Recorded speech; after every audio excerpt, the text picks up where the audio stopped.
우리 최고위원회가 벌써 100차가 되었습니다.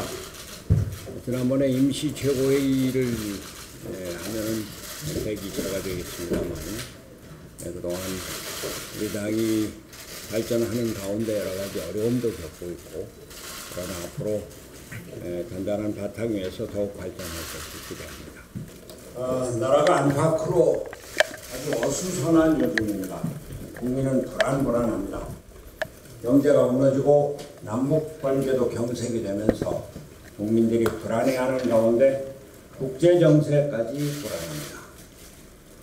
이런데 정부는 손 놓고 있는 느낌이어서 국민은 더욱 불안합니다. 미국과 중국의 충성 없는 무역 전쟁이 관세와 기술에 이어서 보조금 문제로 갈등이 확산되고 있습니다.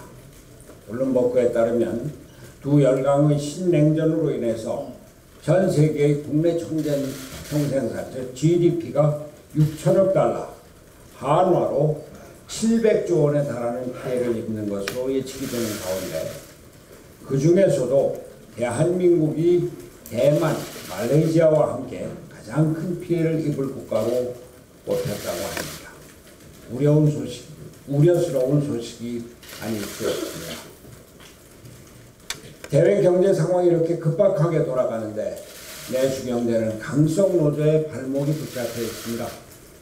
울산에서는 현대중공업 노조가 어제부터 전면 파업에 들어가며 경고농성을 시작했고, 부산에서는 르노 삼성 노조가 11개월째 장기 파업을 이어가고 있습니다.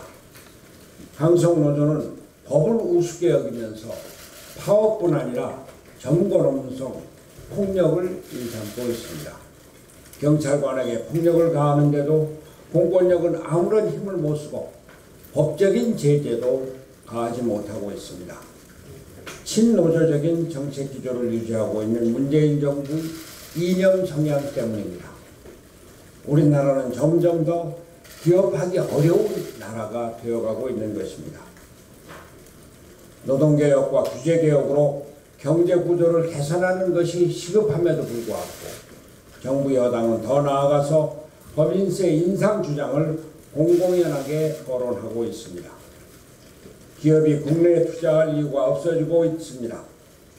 올 1분기 기업의 국내 설비 투자 증가율이 전년 대비 마이너스 10.8%입니다.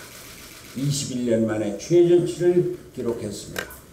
반면 지난해 해외 직접 투자액은 역대 최고치인 478억 달러를 기록할 정도라고 합니다. 이런 가운데 트럼프 대통령의 일본 국빈 방문은 우리 국민에게 오히려 좌절을 안겨주고 있습니다. 일왕 접견의 파격에서부터 아베 총리와의 골프, 스모 관람, 노바다야키 만찬 등 최고의 예외적인 환대를 받았습니다. 트럼프 대통령은 일본이 항공모함으로 개조할 것을 결정한 가가호에 탑승해서 일본의 군사화에 힘을 실어준 형편입니다. 더한 것은 아베 총리와의 4시간에 걸친 정상회담에서 대한민국은 거의 거론되지 않았다는 것입니다. 코리아 배신이라는 말까지 나옵니다. 다음 달 열리는 G20 정상회담에서 한일 정상회담이 열리지 않을 것이라는 관측도 우세합니다. 심지어 어느 언론에서는 국무총리를 대신 보낼 것이다 라는 보도까지 나오고 있는 형편입니다. 사정이 이런데 정부 여당은 무엇을 하고 있습니까? 외교부는 외교관의 기밀 문서 유출 문제로 온통 난리를 치고 있습니다. 일본과 미국에 대한 외교적 대응은 더 멀리 가 있는 느낌입니다. 도무지 나라를 어떻게 운영할지 걱정이 대산 같습니다. 바로 이것은 구태 이념 정치의 폐해로 인한 이른바 한국병 때문입니다. 집권 여당과 제1야당은 국가기밀 유출 사건과 국정원장 독대 사건 등에 대한 정치 공세에만 열중하고 있고, 청와대 인사는 친문 세력의 막후 정치의 모습을 그대로 보게 합니다.